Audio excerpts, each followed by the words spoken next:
you want to be healthier, yet you just don't know what to do? All these shows telling you this and that, but nothing seems to work. Well, listen close. Golden State Media Concepts has got something great for you. The Health and Wellness Podcast dedicated to workout trends, healthy eating habits, diet, and everything about healthy living. Join us in our banters as we help you not just live life to the fullest, but live it to the healthiest.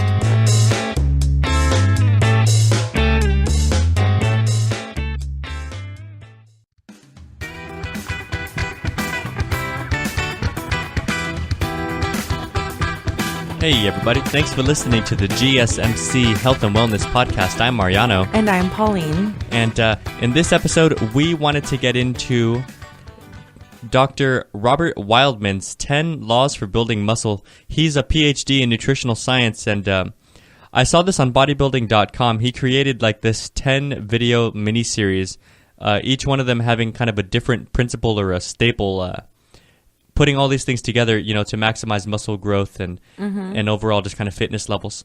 And the first one that he had put down there was build a blueprint.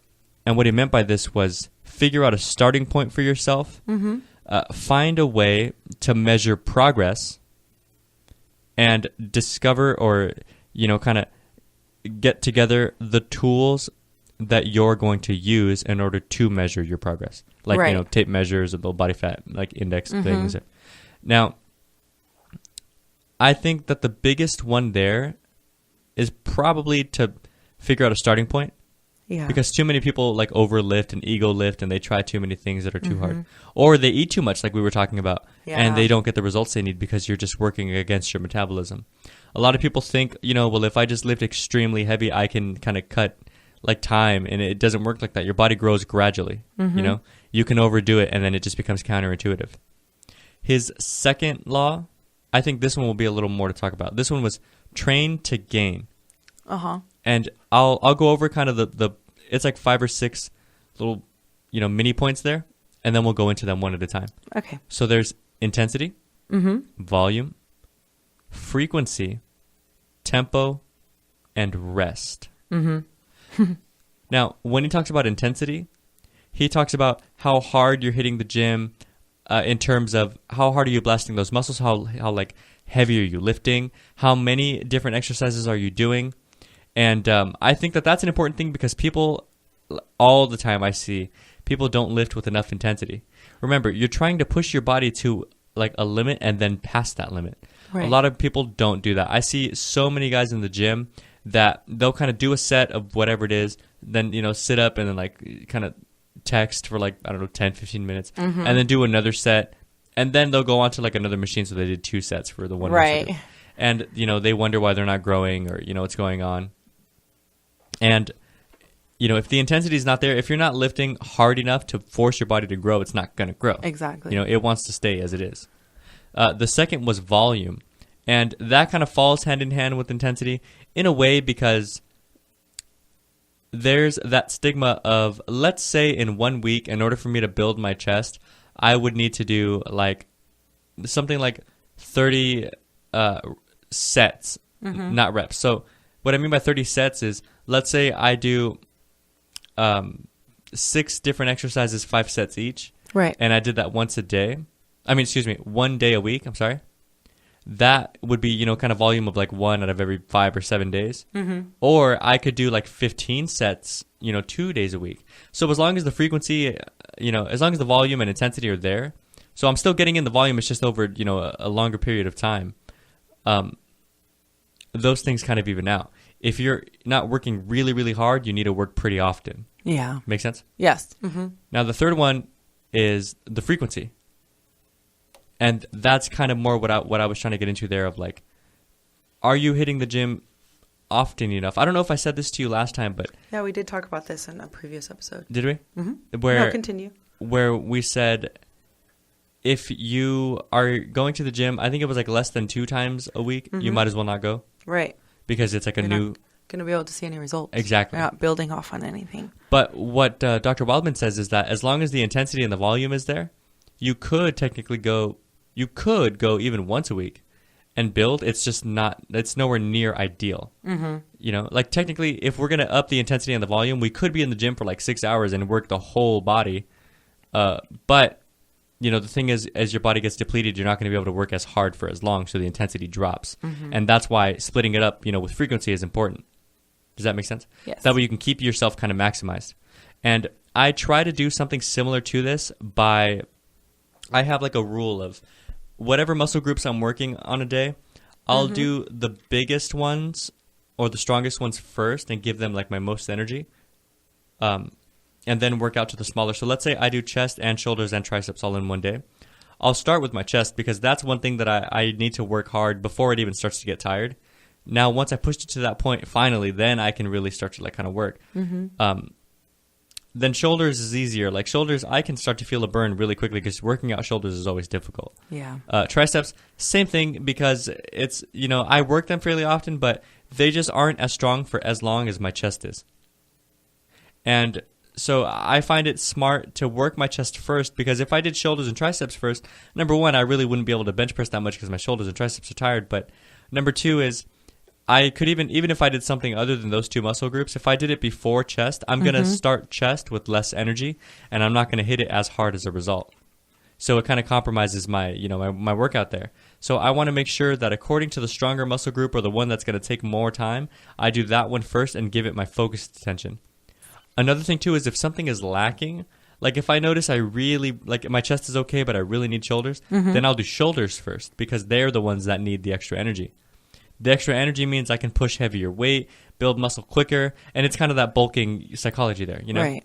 If I save it for like last, then I'm going to be a little weaker. So I can still get it in if I do more volume. I can lift lighter weight like 12, 15 reps, but I wouldn't be able to do what I could do if I, was on a steady diet and going, like I can go straight and let's say start lifting heavy weight for like a good 6 to 8 reps and really push my muscles to grow. So you kind of got to use one to help you out with the other. Now, another was tempo. Yeah. And this is one that I know we've talked about where the bodybuilders that I watch, it's not so much the crazy weight, but it's just the beautiful form that they keep under the weight. Right. And that has a lot to do with tempo because I see a lot of guys throwing weight up and down or, they'll be doing like those kind of CrossFit-y pull-ups where they like yank their feet up in the air to help them like rip their body up toward the bar. Whereas somebody with a nice controlled tempo is using the muscles that they're supposed to be using and therefore maximizing the need for that workout. Right. And a good tempo, I think, is very important, like I was saying about the guys that'll kind of do a set and sit on their phone and text. Right. Because their tempo is not there. They're resting way too long, and they're allowing themselves to get cold, and that means the intensity is dropping and not enough volume, in terms of the time. Let's say if you're in the gym for an hour and a half, if me and you are both in the gym for an hour and a half and I rest for 10 seconds and you rest for 30, I got more volume in because I rested less, And that's one big thing there. If you kind of allow yourself to get lazy with the tempo, then your muscles are going to like recuperate and then there was kind of no point. Right. Now, the extra point to that, the last point to that was rest. Right. Because that's just as important. He put it like this. You're in the gym maybe an hour and a half to 2 hours a day. That's 15% of your day. The other 85% you're out and about. Doing whatever. Exactly. Yeah. And it's more important to make sure that you rest up, that your body gets what it needs, and that you're eating consistently and the right, foods at the right times. And that has a lot to do, probably really most, to do with like fat loss and muscle gain because he does make a good point. You're not in the gym way more than you are in the gym.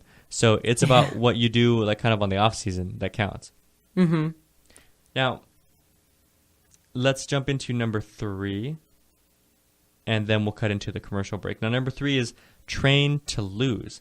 So the first was build your blueprint. The second was train to gain. This one's train to lose.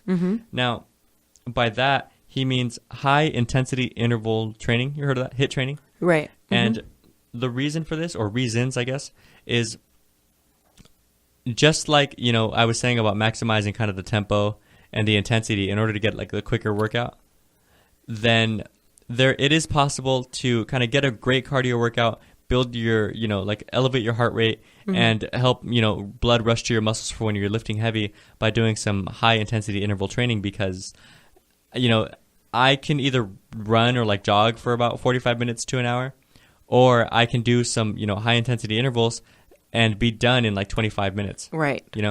Because they're so much harder on your body. It's like a shorter distance in a faster period of time, and that increased tempo makes things a lot harder. It's like saying I can walk around this block no problem, but I can't run around it without stopping at least once. The tempo changes everything. And I thought that one was interesting because I've also heard studies that high intensity interval training could actually be a little like anabolic. Like it could actually help you build muscle. And it sounds crazy, but that is pretty interesting. Right? It almost sounds crazy, but like seeing runners, like marathon runners on a treadmill, their little legs are pretty skinny. Seeing, guys that come from like Hanford and stuff like me, their legs are a lot thicker. And they say it's because the high intensity interval training actually will help build a little bit of muscle in your legs. Wow. Isn't it weird? Yeah, that is pretty weird. I wouldn't have thought that. All right. Now we've got, we did 3, so we've got 7 more to get into. Let me just take us to this quick commercial break. Check out the show that's built on the MMA. From the UFC to extreme cage fighting, they got the fights covered. Check out the GSMC MMA podcast. Get the latest news on past or upcoming fights. Join us as we talk to and about some of the biggest names in the MMA, past, present, and future. When it's the fight game, there's just one show to check out. GSMCpodcast.com/MMA-podcast. Don't forget to like them on Facebook and follow them on Twitter. Visit GSMCpodcast.com for more info.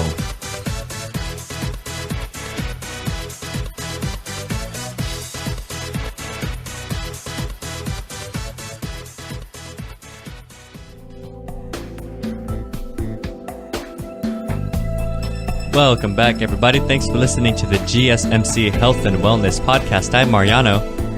And I'm Pauline. And we were going through the 10 Laws of Building Muscle by Dr. Robert Wildman. Now, we left off at number 3, which was train to lose. So we're going to jump straight into number 4, which is think 24/7. And what he meant by that was you're only in the gym about 12 to 15% of the day. So think about the rest of the day, because that's actually, when a good majority of the work is being done.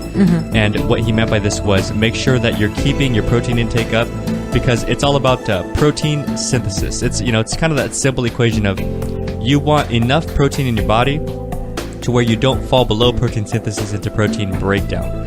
Protein must consistently stay in a surplus to support maintenance and growth, and must be delivered steadily throughout the day. That's kind of the big thing there is people kind of, will like spike their protein by taking a meal and a shake and like milk with it and all this stuff. Right. When it's better to keep it consistent throughout the day so that your body always has what it needs, because if it takes all that, can only absorb some of that, so the rest of it gets wasted. 2 hours later, it's, at a deficit. Now you're losing, so it's important to keep it spiked, including overnight. And a hard way to do that is with casein protein. You heard of casein protein? And it's a slower digesting, and people take it overnight. So that I don't have it, so I just kind of eat a full meal, and I hope that lasts me at least a decent amount of the night. And then he says first thing in the morning to take yourself a shake. Yeah, to stop, like within like the 30 minutes exactly of you waking up. Right, to stop the breakdown, to to kick right back into protein synthesis. Right. Number 5 is it's pretty much the same thing. It's protein up and protein often. Right. Now, a lot of people kind of make the mistake of like not eating enough protein. They say that you're supposed to eat 1.5 to 2 grams of protein per kilogram of body weight. So that's about like a gram per pound. And he says throughout the day to keep it, keep it consistent. That's, I think, why bodybuilders prefer to eat more meals and smaller meals. Yeah. So that it's a little more frequent throughout the day. Instead of like 3 big meals. Like every 2-3 hours. Exactly. Is eating. Right. Because, like, I imagine it like the hospital little thing that measures your heart rate where it's like bloop. It's like, think of a big spike. Bloop. You're right. Think of that big spike, bloop. And then, like 4 hours later, bloop. And then you have like 3 meals a day. Whereas if you have 5, the little spike will be lower, but it'll be more frequent so that your body stays, in and it's consistent. Exactly. Consistency is kind of the biggest thing really with working out with just about everything. Now, number 6 is a good one, I think, when you're cutting weight. Optimize workouts with a good pre-workout. Right. Great workouts bring great results. Pre-workouts have stimulants and nitric oxide which help with energy, focus, blood flow, and a pump, which I love. Actually, I love the focus. The focus is my favorite thing. Right. When you take pre-workout, you're just like ready to go, and it's really hard to get distracted. But he makes a good point because again, a lot of people's intensity just isn't there, or their focus isn't there, and they'll bounce around from machine to machine, not knowing what they're doing. And it's not like I've never trained with I've never like hired a personal trainer. I just kind of learn from videos and do these different things and figure out what works for me and my body. But definitely, when you're on pre-workout, you are like Superman. It's great.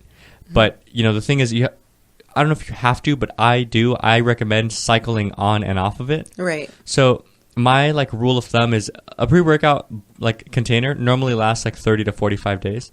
If like 2 weeks in you end up taking like 2 scoops, it normally will last like 30 days, even if it's a 45-day container. Whatever like amount of time you're on it, be off of it. That's my like rule. Yeah. So if it's 30 days on, 30 days off, and then buy another Cycle one. it. Yeah. I haven't been on it now for a good while, but I'm thinking of buying one just to really kickstart myself back into like hard lifting. I want to make some huge muscle gains. But a good pre-workout is essential, not even just because of the stimulants. Like it has caffeine and B vitamins to help you kind of get focused. Right. But again, about the nitric oxide is just like the whole cardio with the high intensity interval training is, increased blood flow means increased nutrition to the muscles and increased oxygen to the muscles and water, all things that it needs to grow. As well as, the more important things like, some pre-workouts have just the tiniest bit of like amino acids in them or creatine in them. And maybe not like in potent enough amounts that it wouldn't be wise to just buy them on their own. But, the way he phrased it was there are some things that kind of help you right away, like the stimulants. And then there are some things that help you more like long term. Right. Like if you get those tiny bits of creatine and amino acids in you, they're not something you're going to like notice right after you take the pre-workout. But like over a month or two, if you keep taking it consistently, those gains will be there.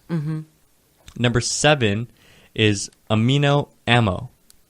The essential amino acids and BCAAs, which is branched chain amino acids, which is just kind of smaller, more broken down forms of amino acids. Now, when he says essential amino acids, when in terms of like bodybuilding terminology, essential means that the body doesn't produce them or doesn't produce them in sufficient quantities to maximize muscle growth. And a way to kind of phrase that is like, let's say fish oil isn't essential because your body doesn't create that. You need that like from an external source. Right. Your body does create different things like, beta alanine and like the different kind of amino acids, but you can take them in order to get, like really concentrated amounts to get what you need in order to become a bigger organism, Creatine is not something your body creates. It's an essential, and you do get it from food. But in order to get like the 5 grams, right? In order to get the 5 grams of creatine, which is a tiny amount, think of like a scoop of protein. That's something like 35 grams. 5 grams of creatine is not much, and that's like a daily value. But in order to get that from meat, I heard you need to eat something like 5 pounds of red meat. Wow. Yeah, every day. So that's why they say creatine's that essential, but it's not something that realistically that you could do, right? Without the help of the supplement. That is one of my favorites because the amino ammo brings up a good point. Amino acids, what they are essentially is just kind of smaller, like I don't want to say derivatives of protein, but they're like pieces of protein. Protein is made up of branched chain amino acids. And it's really cool because when you take a good BCA, they come like in this ratio of like 2:1:1, and it's like beta alanine and these two other, which I'm sorry, I can't think of right now. But the reason why that like 2:1:1 ratio is so good or considered to be so like healthy is because that's the ratio that naturally exists in muscles.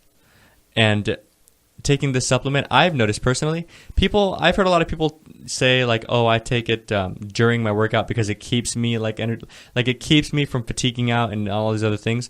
Now, I didn't really notice that. I would take it during my workout and like I would still kind of get tired at the same rate. But I did notice that when I took amino acids, I'm way less sore. I recover a lot faster. I've noticed that. I'm pretty sure it's just because it helps me with the protein synthesis. It absorbs immediately into your body, and so like right after or during the workout, right when your muscles are breaking down, it kind of stops them right there and starts right into like building mode. and it really helped me recover a lot faster. Like I recover maybe like 3 times as fast when I'm taking amino acids on top of like my protein. The next one here is fat is back. Now, this has to do with how to leverage specific fats to maximize muscle gains, such as fish oil, avocado, olive oil. There are those different, coconut oil. There's so many different kinds. Yeah, right? coconut oil is another one. You knew a lot of them. What was it? Yeah, there's macadamia nut oil is a good one. They're just different fats. And this is kind of like what we were talking about when we were talking about the keto diet, was how you want to add more fats in, but it's not unhealthy fats that you want. You want to consume good fats. And so, avocado oil was one that was, I meant to say macadamia nut oil, is a really good one because it has a lot of fat, but not a lot of anything else that you don't want. So like, especially with the keto diet, like with the carbs right, and things like that. And coconut oil is now being reintroduced as being kind of like okay to add in, because a lot of people were saying that it was high in fats and things, but they're not realizing it's like a lot of good fats that you should be consuming. Yeah, a lot of people stayed away from fats for the longest time. Mm-hmm. That's why he was saying, that people kind of fell away from them for a while, but actually it turns out that fats have been shown to improve the body's ability to extract essential nutrients from food, right, and increase potency, from supplements, mm-hmm. As well as kind of the efficiency of like muscle synthesis. Right. So that's why I kind of think of those healthy fats as like oil in a car. Like they just make your body run smoother and better. Right. Like when I take my fish oil, the way I do my supplementation is I take my fish oil with my breakfast, mm-hmm. because I figure, okay, now for the rest of the day, this is going to help me break everything down and I'm going to get the most out of everything. Mm-hmm. Instead of like taking a multivitamin and like most of it just gets washed kind of through. Right. So with my next meal, I'll take my multivitamin because my fish oil has already had time to kind of work its way mm-hmm. in. And I feel like that's going to help my multivitamin be absorbed better. Right. And I'm going to kind of get more like bang for my buck. And there's other and it doesn't have to necessarily just be oils that you take to get these kind of like fats. Like there's all natural like peanut butters that will have it and have like a little bit of protein as well. Oh yeah. And then also peanut butter has a lot of protein. Yeah. Mm-hmm, and there's certain like butters as well that are that you're getting like the healthy benefits from. And then also like certain types of mayonnaise is another way to get those. Really? Mm-hmm. And so it's not the commercial mayonnaise that we're most used to. And so, and like even like with the peanut butter and things like that, it's, and like almond butter, there's different ways to get those oils and fats, but they're not what we're used to. So they kind of taste a little bit different and might take a little bit getting used to because they're not sweetened. They don't have a lot of additives and things to it. It's healthy, but it's, again, eating to fuel your body and eating for like the nutrients, not necessarily eating because like taste. This tastes so good. Right. Mm-hmm. But then you can like always spice it up. Like, you don't have to have, you can have like the almond butter and the peanut butter with like, I really like it with, like I know everybody does like the celery sticks and everything. Oh yeah. But like you can eat it with like any kind of vegetables, or you can eat it with like grapes. Oreo sticks. And things like that. So, it's pretty good. There's different ways to like mix it up and everything. You can put it in like with your protein shake if that's what you choose to do and blend it in. Right. And it's funny when we talked about keto that we found out that eating healthy amounts of fats can actually help you lose fat. Mm-hmm. It's interesting how the body works. We have just a couple more, but we do need to take our last commercial break, so stick around. Tired of searching the vast jungle of podcasts? Now listen close and hear this out.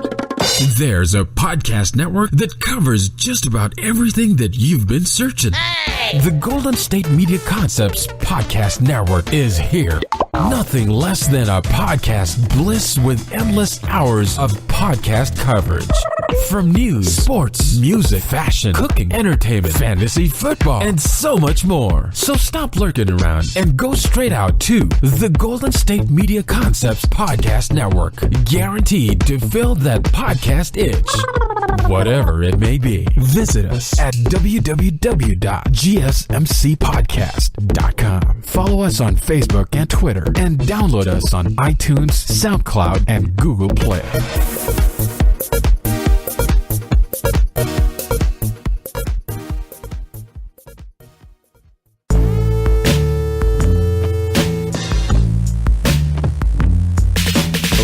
Welcome back, everybody, and thanks again for listening to the GSMC Health and Wellness Podcast. I'm Mariano. And I'm Pauline.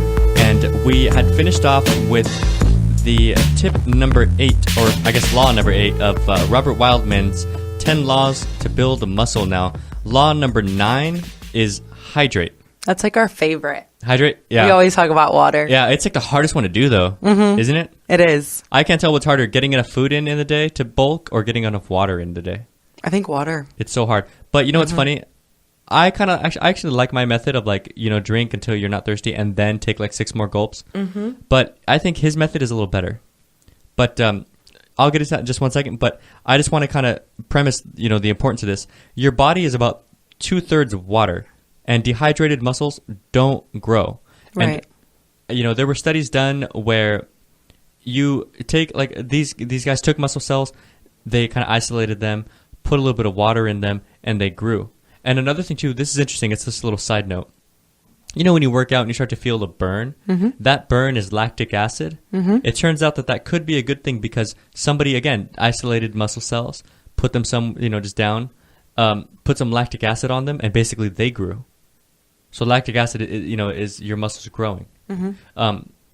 So a lot of guys, they feel the burn. For me, the worst like part you feel that is in your shoulders. Like when you're working shoulders, it's after you put the weight down that the burn just it sets in. What I've noticed, a little like life hack, is just kind of shake it out, like your arms or your shoulders or whatever it is that you're feeling that acid buildup in. Shake off like just 2-3 seconds and then just hit it again. You're strong all over again. I'm not sure how that works, but you're breaking up that acid and your muscles are ready to go. But to get back to hydrating.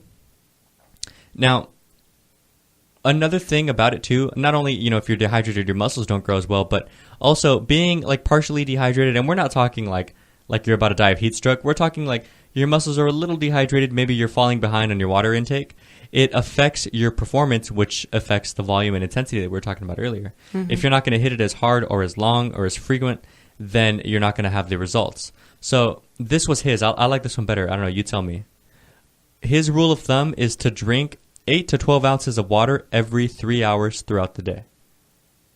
Yeah, and that's pretty much like... So every time you're eating, you should be drinking a lot of water. And honestly, like even in between, because that's the difference, I think, when there's not too many indicators that are... Because like when you're hungry, your stomach like hurts or like you can hear it, you're like, oh, I'm hungry because my stomach is growling. But when you're dehydrated or like you need water, sometimes like your mouth will get dry or like you'll feel like you may, like if you're really in tune with your body, then perhaps you can tell.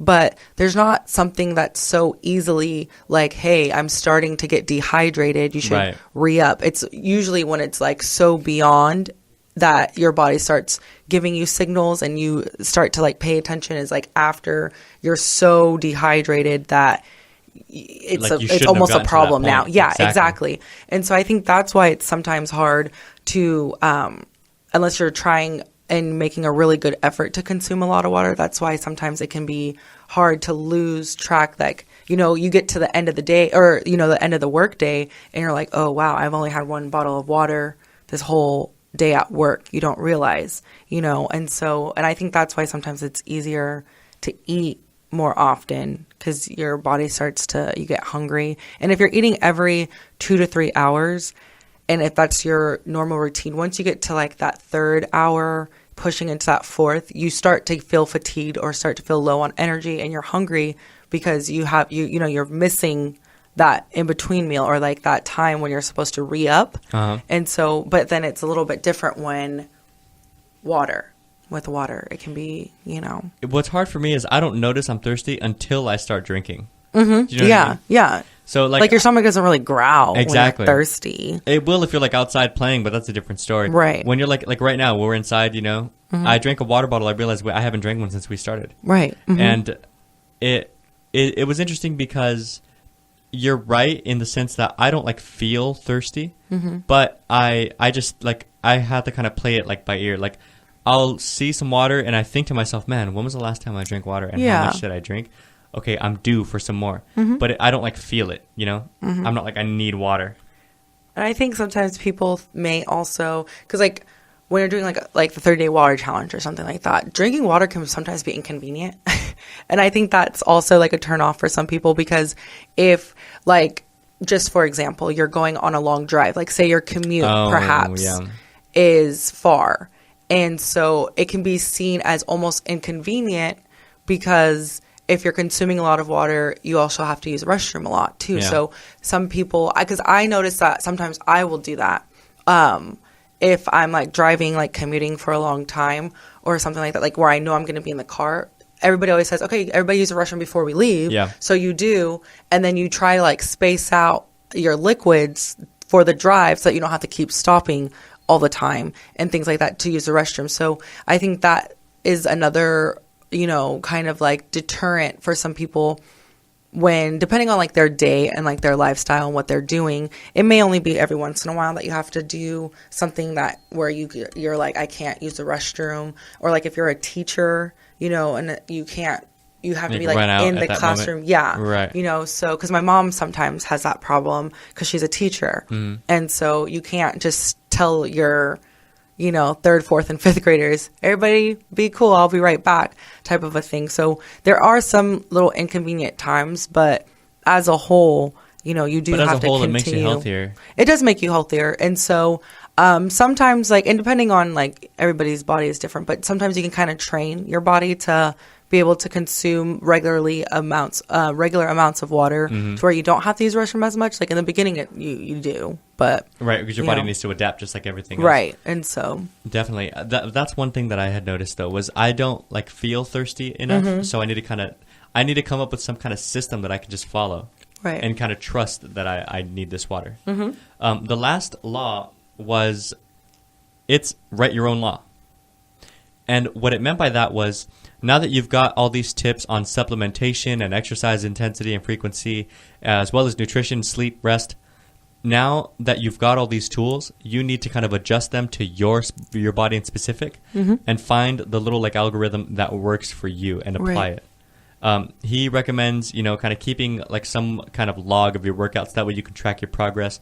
Again, the first law was, you know, find out how to measure progress. You know, check your fat, check your weight, check your water. Yeah, your measurements. Exactly. There's different ways to do these things, but these all help you stay focused, and they all kind of keep your head in the game, aiming toward the same goal, which is, you know, to be more fit, whether that be losing size, gaining size, maintaining even. But I thought that was a pretty good one, because a lot of people will like take a program and they'll take it a little too seriously. And I'm like, you know what? You can tailor it to yourself just a little bit. That's okay. Like, I find it interesting.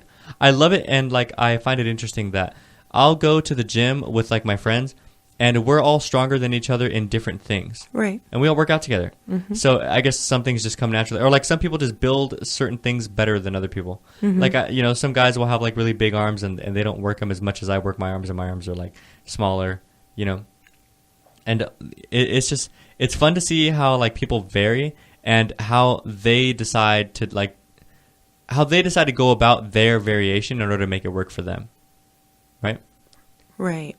And again, these were the 10 laws by Robert Wildman. I found these on bodybuilding.com. He's very intelligent. I really liked what I heard from him. You should totally watch these. Go to bodybuilding.com and check out these videos. He's great. Thanks for listening to us. You can find us on Twitter at GSMC_health. You can listen to these podcasts on iTunes, Google Play, Stitcher, SoundCloud, and GSMCpodcast.com. I'm Mariano. And I'm Pauline. And we will talk to you next time.